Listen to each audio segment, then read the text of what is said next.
যখন চেয়ারম্যান সাহেব গুলি খেয়েছিলেন, এই সালাম আঙ্কেল আমি দেখেছি সেদিন উনি সংবাদ শোনার সাথে সাথে যখন চেয়ারম্যান সাহেবকে ঢাকা মেডিকেলে নিয়ে গেল, ওখান থেকে বক্ষবিধিতে মোয়াখালীতে নিয়ে গেল, সালাম আঙ্কেলকে আমি দেখলাম যে স্যান্ডেল পরে লুঙ্গি পরে উনি চলে আসছেন।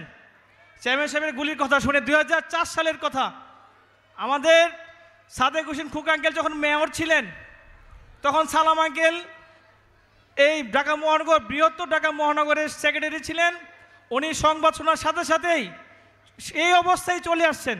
আমি খুবই বিস্মিত হই এবং আমার কাছে এখনও সেই সিনারিটা মনে হয়, চোখে ভাসে। সালাম আঙ্কেলকে আমি দেখতেছি যে উনি রাস্তায় অনেক জ্যাম ছিল, উনি নিজে গাড়ি থেকে নেমে গাড়িকে সরাইতেছেন। চেয়ারম্যান সাহেবকে সিএমএইচে নিয়ে যাব, ওই পথে অনেক জ্যাম ছিল, উনি গাড়ি থেকে নেমে গাড়ি নিজে সরাইতেছেন যেন আমাদের গাড়িটা দ্রুত হসপিটালের দিকে যাইতে পারে। আমরা সেই সালাম আঙ্কেলকে পেয়ে খুবই আনন্দিত।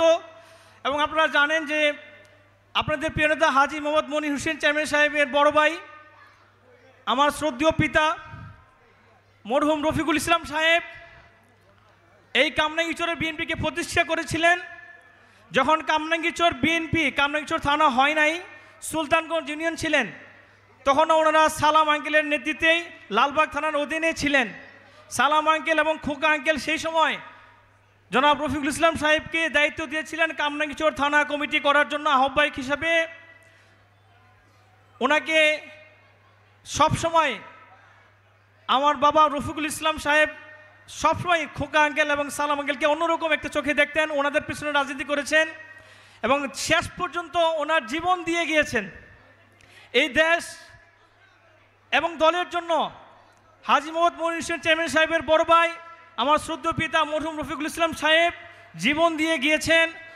আমরা ওনাকে আজকের এই স্মরণ সভায় স্মরণ করতে চাই এবং আমি আপনাদের কাছে দোয়া চাই ওনার জন্য। মরহুম শহীদ রফিকুল ইসলাম সাহেব, যিনি ভারত বিরোধী আন্দোলনে আমাদের দেশনেত্রী বেগম খালেদা জিয়া যখন করিডোরের বিরুদ্ধে আন্দোলনে ডাক দিয়েছিলেন, ঢাকা থেকে ভৈরবের লং মার্চে, সেই লং মার্চে গিয়ে সালাম আঙ্কেল এবং খোকা আঙ্কেলের নেতৃত্বে উনি অংশগ্রহণ করেছিলেন এবং সেখানে একটি মর্মান্তিক সড়ক দুর্ঘটনায় নিহত হয়েছিলেন। আমি আজকে এই সবাই স্মরণ করতে চাই এবং আপনাদের কাছে দোয়া চাই আমার বাবার জন্য, যে আল্লাহ তাআলা যেন আমার বাবাকেও জান্নাতুল ফেরদাউস নসিব করেন।